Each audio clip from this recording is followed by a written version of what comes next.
संपूर्ण विश्व को मानवता का पाठ पढ़ाने वाले सम्यक संबुद्ध तथागत गौतम बुद्ध को नमन करते हुए एक स्वर में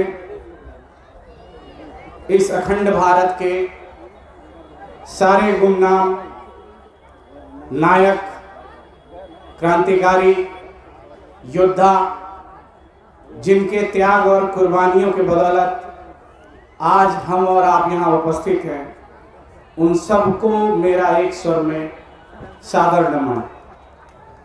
साथ ही आज इस कार्यक्रम में उपस्थित अभी हम जिनको सुन रहे थे ट्रांसलेटर के माध्यम से, कोरिया के गुरुजी, उनकी बातें, और अभी एक प्रोफेसर साहिबा जो अपनी बात रख कर गई। मैं समझता हूँ ये सारे लोग रिसर्चर हैं, अपने अपने फील्ड में रिसर्च कर रहे हैं, उस चीज को खोज रहे हैं जिसको हजारों साल पहले इसी भूखंड पर रहने वाला व्यक्ति इसी भूखंड पर पाया और संपूर्ण विश्व को जाकर बांट दिया। और उस पाए हुए चीज को बांटने वाला भी इसी भूखंड का पैदावार था। वो भी बिहार की धरती जहां वो ज्ञान पाए, और उनके ज्ञान को चहुओर बिखोरने वाला सम्राट अशोक भी बिहार की धरती से। तो आज के दिन जहां तक विरासत की बात है, इतिहास की बात है, सम्यक ज्ञान की बात है, सम्राट अशोक की त्याग और तपस्या की बात है, इन सारी बातों पे चर्चा मैं समझता हूं मेरे से बहुत विद्वान लोग, इतिहासविद, शिक्षाविद यहाँ उपस्थित हैं, हम सबके गुरु, और कुछ पहले के वक्ता लोग अपनी बात को रख के गए। तो मैं उस ओर जाना नहीं चाहूंगा।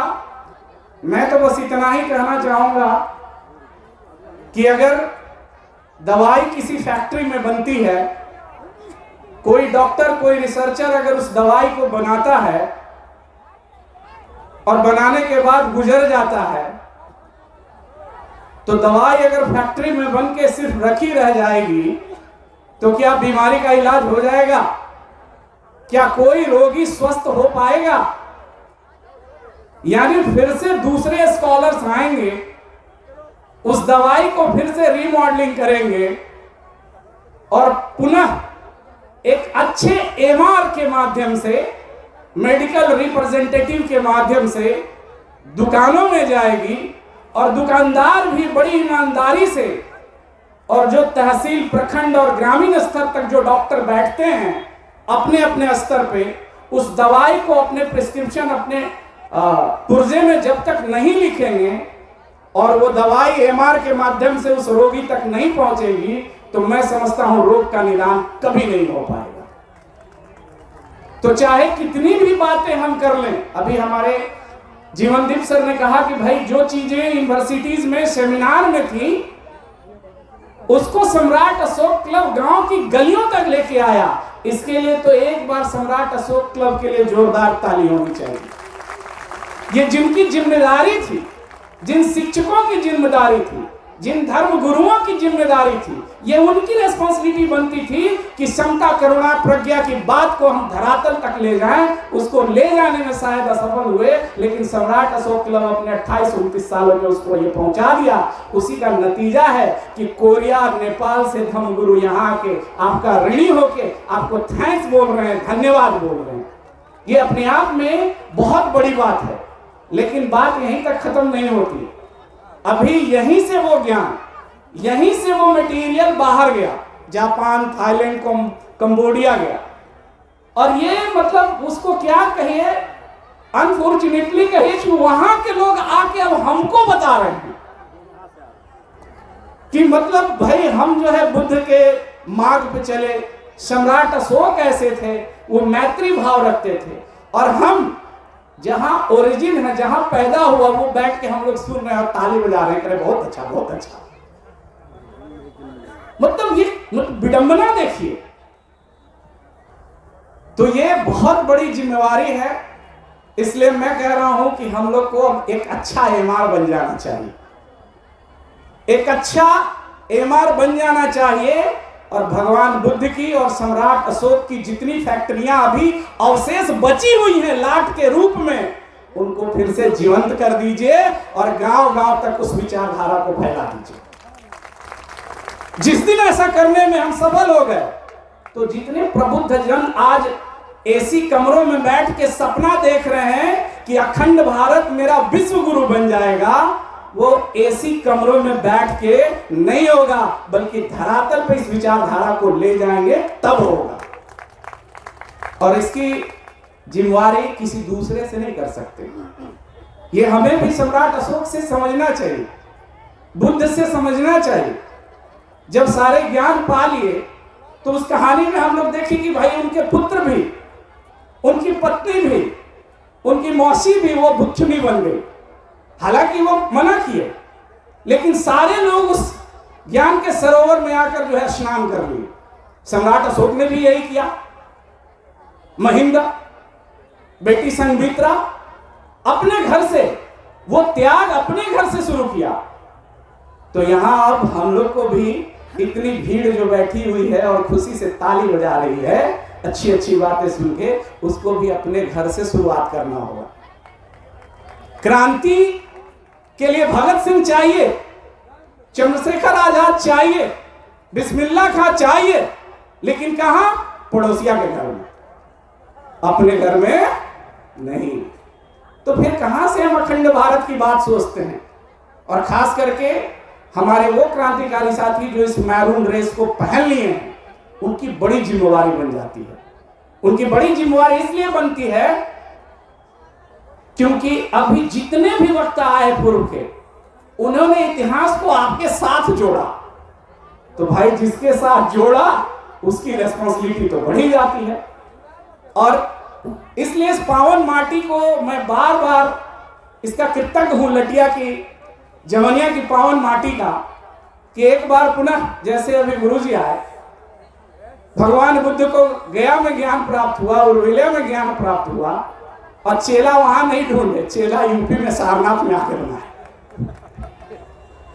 ज्ञान वहां मिला, लेकिन उतना दूर तक उनको कोई सटीक जो है योग एलिजिबिलिटी वाला चेला दिखा नहीं, इसलिए सारनाथ में आके शिष्य बना लिए। फिर से इतिहास दोहराया जा रहा है। क्रांति की लौ, चाहे आप मास्टर जगदीश जगदेव बाबू को ले लें, जिनकी जयंती पे आज कार्यक्रम कर रहे हैं हम लोग, क्रांति की लौ वहां लगी एक जगह और फैल गई।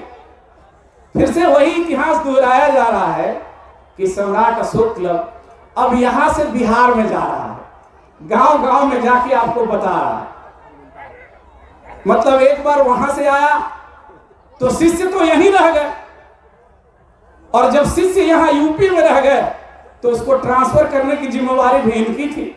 तो अब यह सम्राट अशोक क्लब का निर्माण स्मृति से सुभाष सिंह मौर्य और तमाम ऐसे हमारे पूर्वज अग्रज जो आज यहाँ उपस्थित और व्हील चेयर थे, उनको देख के मैं भाव विभोर हो गया कि किस तरीके से इन्होंने 28 साल संगठन को इस तरीके से लाया और लाके हमें इस काबिल बनाया कि आपके मंच तक आकर मैं अपनी बात रख रहा हूं। ये अगर 28 साल वो नहीं, अनगिनत ऐसे कार्यकर्ता हैं, सारे के सारे लोग जिन्होंने अपना सब कुछ सर्वस्व त्याग कर इस क्रांति के लौ को जलाए रखा है। लेकिन एक बहुत बड़ी बात मैं कहूंगा, हम सबके यहाँ वैचारिक गुरु हैं उपस्थित, कि जितनी भी क्रांतियां हुई हैं, देश में कुछ भी अगर हुआ है, अगर बौद्ध धर्म विदेशों गया तो पाटलिपुत्र की धरती आखिर बिहार की माटी से।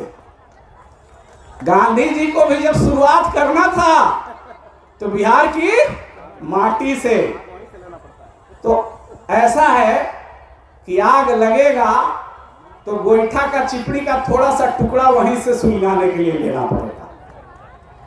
इसलिए जितने भी हमारे बिहार के साथी उपस्थित हैं, ये जान लीजिए कि अगर फिर से इस विचारधारा को स्थापित अगर कहीं से करना है तो बिहार की माटी को ही करना होगा। इसलिए बहुत बातें न कहते हुए बस मैं यही कहूंगा कि इन्हीं खामोशियों के बीच से एक शोर आएगा, इन्हीं खामोशियों के बीच से एक शोर आएगा। और अभी तो उनका वक्त आया है, हमारा दौर आएगा।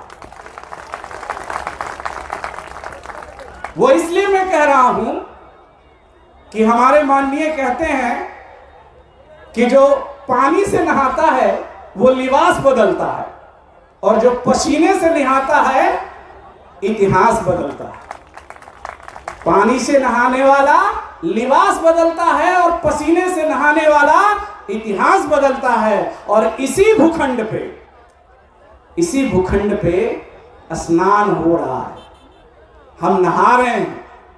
तो स्नान भी दो तरह का है, एक वो पानी जो तन को धो दे, एक वो धारा जिसमें अगर आप गोता लगाएंगे तो आपका शरीर धुल जाएगा, और एक वो धारा जिसमें मन धुल जाए, मस्तिष्क धुल जाए। तो सोचिए आप गोता कहां लगाएंगे। और ये जो लटिया की पावन माटी है, यहां वो धारा बहती है जिसमें आपका मन और मस्तिष्क पूरी तरीके से धुल जाता है और पवित्र हो जाता है। और शायद यही ज्ञान की धारा, इसी ज्ञान के सरोवर में तमाम विदेशी 2500 साल पहले भी और आज भी आकर गोता लगाकर जा रहे हैं और जाने के लिए ललायित हैं। चाहे वो नालंदा का नदी ज्ञान का सरोवर हो, या तक्षशिला का ज्ञान का सरोवर हो, या बोध गया हो, या कोई और, या फिर तेलहड़ा हो जो अभी तलहट्टी में दबा हुआ है। इसलिए पुनः बहुत ज्यादा न कहते हुए मैं फिर से यही बात कह रहा हूं कि किसी की तरफ उंगली उठाने से पहले 3 उंगलियों को देखिए। अगर किसी को कोई बात, अगर विचारधारा की बात, तार्किक बात, शाब्दिक बात, धार्मिक बात, सामाजिक बात कोई सिखाना चाहते हैं तो उसको सिखाने से पहले 3 उंगलियों को देखिए। 3 उंगलियां आपकी तरफ घूमी हुई हैं, यानी अगले घर में विचारधारा डालने जा रहे हैं तो पहले यह देख लिए कि वो विचारधारा आपके घर में आपकी बेटी, आपकी बहू, आपकी पोती, आपकी पत्नी उसको फॉलो कर रही है कि नहीं करेगी। पहले उसको करवाइए, फिर दूसरे के यहां जाइए। और जिस दिन ऐसा हम लोग कर दिए, सच में ये अखंड भारत फिर से सोने की चिड़िया बन जाएगी।